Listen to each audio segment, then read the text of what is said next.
Elektrické housle byly vlastně vynalezeny kvůli hlasitosti. V kapelách byl zvuk tradičních houslí často přehlušen bubny a lesními rohy. Zesílení zvuku houslí všechno změnilo. Najednou už z houslí nebyl jen zvuk v pozadí, staly se součástí show.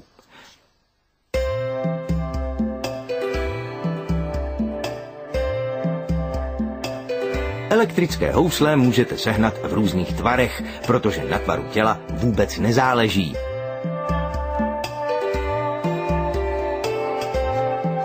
Tento houslař staví housle kousek po kousku, začíná krkem. Obkreslí tvar na kus javorového dřeva. Poté obkreslí vrchní desku, víko. Na spodní část houslí, dno, se používá ořech, stejně jako na jejich páteř. Pomocí plátové pily se vyřízne tvar. Čím přesněji ho vyřízne, tím méně broušení ho poté čeká.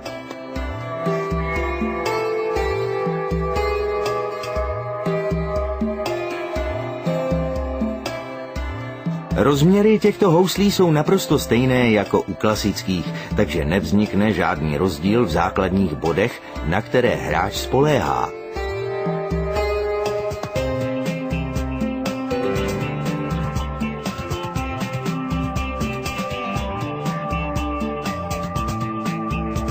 Spodní strana houslí má jedinečný design.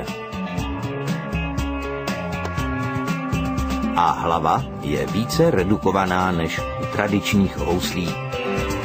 Nejsou tu žádné ozdoby.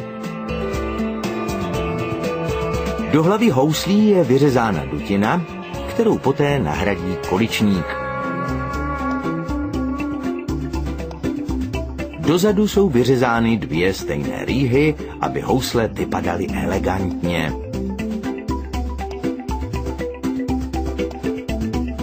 Pomocí rašple dostane dřevo správnou tloušťku. Díry pro ladící kolíčky jsou vyvrtány po stranách količníku, jedna pro každou ze 4 strun. Po úpravě rýh se zbytek krku ještě oškrabe, aby dostal svou finální podobu. Díry na kolíčky jsou upraveny nástrojem zvaným výstružník a díky tomu potom ebenové kolíčky pohodlně zapadnou na svá místa.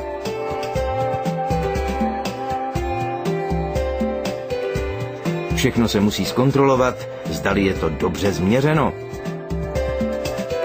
Na krk je poté naneseno lepidlo na dřevo a do něho je zatlačen ebenový hmatník. Ještě je třeba hmatník ke krku přitáhnout, než lepidlo zaschne. Do vrchního plátu jsou vyvrtány 2 díry a do ostatních kusů také.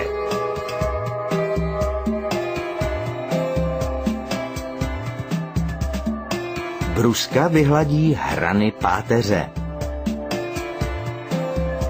Pomocí frézky se skosí hrany spodní části houslí, aby vypadaly pěkně čistě. Dřevo se moří. Výrazné barvy se pro takovýto nástroj hodí. Na housle se poté přilepí krystal, který vytváří elektřinu z vibrací strun a následně i zvuk.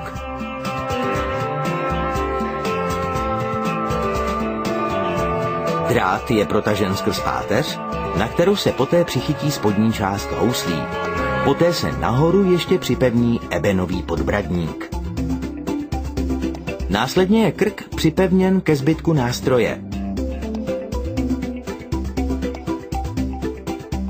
Pak je přichycen ebenový struník.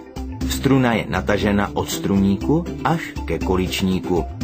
Při natahování první struny se zvedne kobylka, která poté na svém místě drží pouze tlakem strun.